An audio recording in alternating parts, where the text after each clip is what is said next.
კობი გუდაურის გზის მონაკვეთის რეაბილიტაციის მასშტაბური პროექტი დასრულებულია დღეს. სტეფანწმინდასთან თბილისის დამაკავშირებელი გზის ოფიციალური გახსნა გაიმართა. კობი გუდაურის გზის მონაკვეთი ერთადერთი ნაწილი იყო, რომელიც მასშტაბურ რეაბილიტაციას საჭიროებდა და 90-იანი წლებიდან არ გარემონტებულა.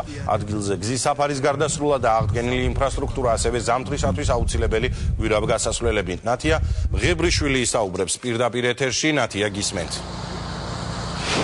დიახ, როგორც უკვე აღნიშნეთ, დღეს ოფიციალურად გაიხსნა გუდაური კობის 20 კილომეტრიანი მონაკვეთი. მიმდებარე ტერიტორიაზე მოწესრიგდა ინფრასტრუქტურა, დამონტაჟდა საგზაო მოძრაობის ნიშნებიც, ასევე გზის მშენებლობის პარალელურად რეაბილიტაცია ჩაუტარდა აქ არსებულ რამდენიმე გვირაბს. დღეს ეს მონაკვეთი ოფიციალურად წითელი ლენტის გაჭრით გახსნეს ენერგეტიკის მინისტრმა და ასევე რეგიონული განვითარებისა და ინფრასტრუქტურის მინისტრმა. მათი საუბრეს, თუ რამდენად მნიშვნელოვანია მოწესრიგება გზები, როგორც ეკონომიკური, ასევე ტურისტული კუთხითაც. სიმბოლურად აქ ამ ტერიტორიაზე მოეწყო ფოტოგამოფენაც. ფოტოები ასახავდნენ გზის ამ მონაკვეთს 90-იანი წლებიდან მოყოლებულს.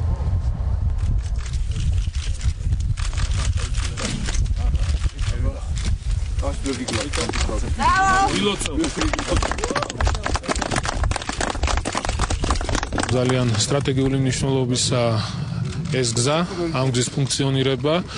ბოლო 10-15 წელია ეს გზა სავალალო მდგომარეობაში იყო და ბოლო 1 წლის განმავლობაში მნიშვნელოვანი სარეაბილიტაციო სამუშაოები ჩატარდა, როგორც გზის საფარის, ასევე გვირაბის. დღეს ჩვენ გვაქვს თანამედროვე სტანდარტების გზა, რომელიც ძალიან მნიშვნელოვანია, ძალიან ბევრი ავტომობილი გადაადგილდება ამ გზით. ძალიან ბევრი ადამიანი სარგებლობს, ადამიანები, რომლებიც რუსეთის მიმართულებით მიემგზავრებიან, ყაზბეგის მიმართულებით, გუდაურის მიმართულებით და კიდევ ერთხელ ძალიან დიდი მადლობა მინდა გადაუხადო დავით ნარმანიას, მის გუნდს, მისი წარმატება ჩვენი მთავრობის წარმატება. ბოლოს ეს გზა 1991 წელს არის გაკეთებული და პრაქტიკულად გაუვალი იყო. მთლიანად 20 კილომეტრიანი მონაკვეთი ძალიან ფუნდამენტურად გაკეთდა. იქიდან 13 კილომეტრზე მოიხსნა გზის ქვედა საფარი. ჯერ გრუნტი და შემდგომ გზის სამოსი მოეწყო. ბოლოს დაიგო გზა.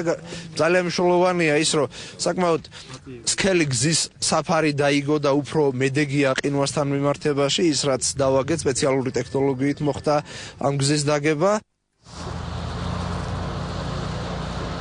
გუდაური კობის მონაკვეთის გახსნის შემდეგ უკვე მთავრობის წარმომადგენლებმა გადაინაცვლეს ლარცის გამშვებ პუნქტთან, მათ დაათვალიერეს ნეიტრალურ ზონაში რეაბილიტირებული და ახლად დაგებული ასფალტის კილომეტრნახევრიანი საფარი. ადგილზე იმყოფებოდა პრემიერის სპეციალური წარმომადგენელი რუსეთში ზურაბ ბაბაშიძეც.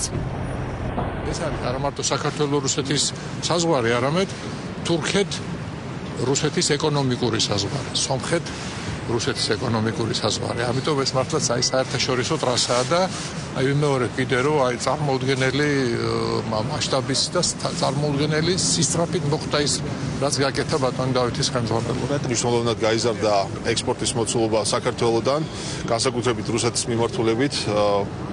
დაახლოებით 3-ჯერ არის გაზრდილი წინა პერიოდთან შედარებით, ასევე გაზრდილია თვითმბრუნვა და გზავრთმბრუნვა. შესაბამისად, საბაჟო ინფრასტრუქტურა უკვე მოწესრიგებული და თანამედროვე სტანდარტებში აღჭურვილი ხდება ამ მოთხოვნებს. როგორც ხედავთ, ახალი საბაჟო გვაქვს გახსნილი, რომელიც მოემსახურება გზავრებს და ტვირთებს კომფორტულად და უსაფრთხოდ. გუდაური კობის გზის მონაკვეთის მშენებლობა გაზაფხულზე და ამ წლის გაზაფხულზე დაიწყო და ბიუჯეტიდან მშენებლობისთვის 25 მილიონი ლარი დაიხარჯა, რაც შეეხება ლარცის გამშვებ პუნქტთან კილომეტრნახევრიან საფარს. ამ პროექტის მშენებლობისთვის ბიუჯეტიდან გამოიყო 1,5 მილიონი ლარი. დიდი მადლობა ნათია ღებრიშვილი საუბრობდა პირდაპირ ეთერში.